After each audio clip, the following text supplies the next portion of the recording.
Hello, and welcome to this week's episode of Weekly Gaming News 10 to 10. I have 10 headlines for the week ending September 30th, 2017. The free PS Plus games for October have been announced. Sony this month is featuring none other than blockbuster Metal Gear Solid 5 Phantom Pain, Hideo Kojima's swan song with Konami. If you are a PS Plus subscriber with a PS4, this is a must-get. Additionally, the Amnesia Collection, which includes both The Dark Descent and A Machine for Pigs, will be available for PlayStation 4 owners. On the PlayStation 3, PS Plus subscribers will be able to get Monster Jam Battlegrounds and Hustle Kings. As for the PS Vita, Hue and Skyforce Anniversary, both games being cross-buy compatible with the PS4. More free games, as October's games with gold have been announced. This month over on Xbox, Xbox Live subscribers will be able to get Xbox One titles Gone Home Console Edition and The Turing Test. The two Xbox 360 titles are Rayman 3 HD and Medal of Honor Airborne. As always, both Xbox 360 games are playable on the Xbox One via the backwards compatibility program. More details on the upcoming Atari Box have emerged, and it is looking more like a living room PC and less like a traditional console. The Atari Box will be powered by a custom AMD chip with Radeon graphics technology. It will be running a Linux-based OS and will feature a full PC experience. The Atari Box is slated to ship in late spring 2018 in the $250 to $300 range. Screen Actors Guild negotiates a deal. Video game voice actors are back after nearly a year. The strike was centered around 4 issues: transparency, prevention of vocal stress, secondary pay, and on-hand stunt coordinators at capture sets.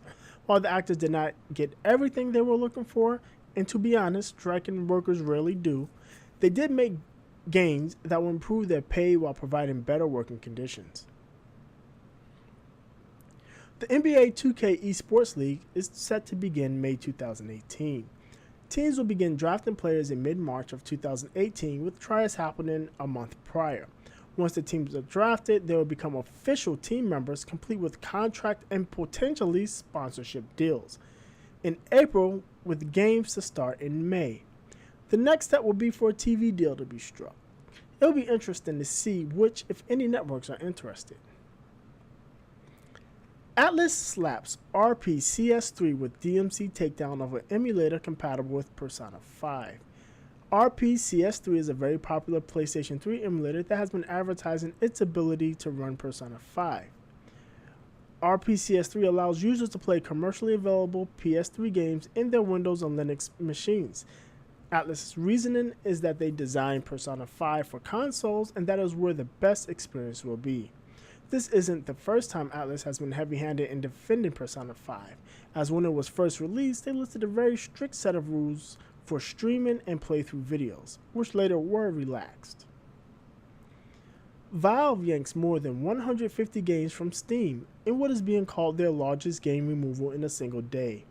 All of the games were developed by a single developer, Silicon Echo Studios, and appear to have been pulled as they are accused by Valve of abusing Steam keys and other serious terms of service violations, and overall dragging down the Steam store. Valve talked earlier in the year about purging such games and developers. This may just be the beginning. 1 million players welcomed Fortnite's Battle Royale mode on the first day it was live. In the news last week, partly because of the announcement and partly because of Bluehole's, a player's unknown battleground fame, angry reaction to the announcement. Either way, the large amount of noise surrounding this mode's release undoubtedly drove some of the interest. The number of players is huge. Now it'll be interesting to see if Fortnite can maintain or even grow that player base. Nintendo bars partners from live streaming on YouTube. If you're on the Nintendo Creators Program, you'll no longer be allowed to live stream Nintendo-owned IPs on YouTube Live. People in the program received an email noting the change in the Nintendo Creators Program, going on to outright bar live streaming if your account is registered with the program. No specific reasoning was provided. They did offer a couple of ways to live stream Nintendo games. One is withdrawn from the Nintendo Creators Program, and the other is streaming on a separate account. Nintendo continues to be heavy-handed with their IPs. The PubG team is being spun off as an independent entity by Bluehole. The new company, a subsidiary of Bluehole, will be named PubG Corp and will be focused exclusively on business development and global operations of PubG. Executive producer Chang-Han Kim will lead the new company with offices in South Korea and Wisconsin and plans for offices in Europe and Japan. That is it for this week's episode of A Weekly Gaming News 10 and 10. But before I sign off, I would like to say a word about our sponsor. Are you a whipping boy? Are you finishing every match on your back, looking up at stars? Change that with the new challenges. A great way to get better at fighting games. With support for Street Fighter V, Injustice 2, Tekken 7, and Marvel vs. Capcom Infinite, the new challenges will have you off your back in no time. Offering one-on-one coaching, tutorials, and more. Stop losing and get good with the new challenges. Head over to newchallenges.gg to learn more and sign up.